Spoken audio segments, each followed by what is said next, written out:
Welcome back to the stretch game. It is the stretch between discovering deeper purpose and mastering higher productivity. I'm actually taking a walk on this beautiful day on this trail in the woods right out by my house. It is a great place I can go just to clear my head and think and get back to nature. And I thought I would just take you on this walk while we talk about hosting a killer event. This last week, I put on a weekend event. It was a 2-day event for the men of our church. And I did a week's worth of research to kill 2 birds with 1 stone, to really learn how to put on an event well and be able to share that information with you.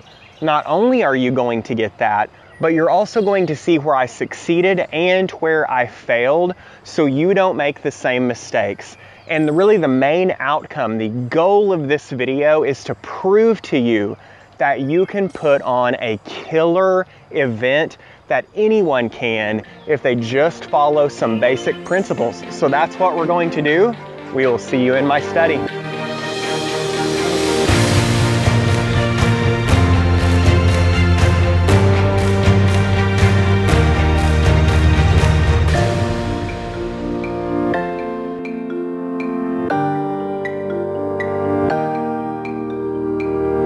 All right, my friend, this is 7 principles to a killer event. Let's go right into it. Number 1, collaborate in the initial planning. Now, if you're like me and you're sometimes a control freak and a recovering perfectionist, this can be difficult. But let me tell you from personal experience that it is worth it. You could do the whole event by yourself, and yes, you could probably get it done faster. But if you bring at least one other person into the mix, it's going to be a 1 + 1 = 3 scenario. They're going to be able to see things in a different way. They're going to think a little bit differently creatively. And let me tell you, the event that we put on, we saw each other's strengths and weaknesses. My partner and I in this event really communicated well together, and we were really able to maximize both of our strengths to create an amazing event. You also want to make sure that you collaborate in the initial planning, because you don't want to get too many preconceived ideas of what the event's going to be, and you really need to communicate well. You really need to be able to challenge each other to where you really see what's good, rather than just always trying to say yes and get along with the person. You need to be able to challenge each other. So number 1, make sure you collaborate in the initial meeting. Number 2, you need to shoot for an event team, for people that are going to help you in the event in a 1-to-10 ratio, meaning for every 10 people that you perceive are going to be joining the event or going to be at the event, you need 1 man or woman on the event team. Now, this is something I did not do well, because we had 50 men at this event, and I only had, 3 to 4 guys that were part of the event team. Another thing I didn't do very well is I didn't do a good enough job of bringing them into what we were doing and allowing them to be a part of it and giving them more to do, because they would have been happy to do it. Very contributory, good-hearted men. They'd have been happy to do it if I would have just given them the info and really explained what it was we were trying to accomplish. Could have done that much, much better. So make sure you have that 1-to-10 ratio. Make sure you involve them in so that they can be fired up and that they can be contributory and get to serve as well. There are people that you know that want to help you, that you could say are in your tribe. You're allowing them to be a part of something bigger than themselves. So make sure you do a better job than I, and you involve them early and you give them things to do in a 1-to-10 ratio.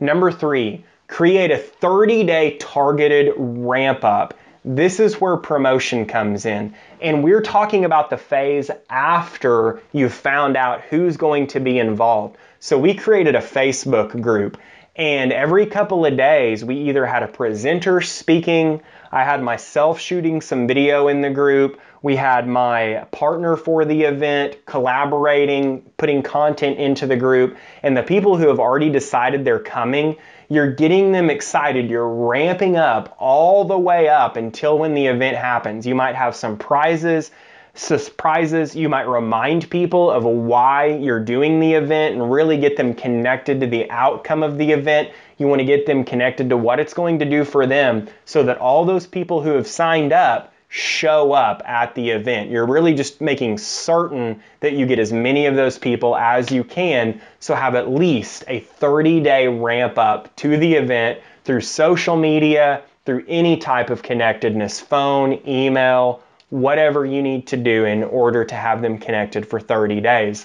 Number 4, make sure in the planning that you make it conducive to relationship growth. We actually had a survey at the end of this, and it was a scale of 1 to 5 stars of what did you think of the event overall. The overall rating on average came out to be 4.72. Now the disparity, which drives me crazy, I realize that's a good rating, but the disparity between 4.72 and 5, as best I can see through the surveys, is that they wish there was more time to connect and grow their relationships with each other. Now, it's interesting because I went to an event myself about a month ago, and I would say this was the number one thing lacking from that event, is that I didn't get to connect as much with people. I didn't get to interact with them, which would have kept me a lot more in tune and sharp for the next thing coming. So make sure that it's very conducive to relationship growth.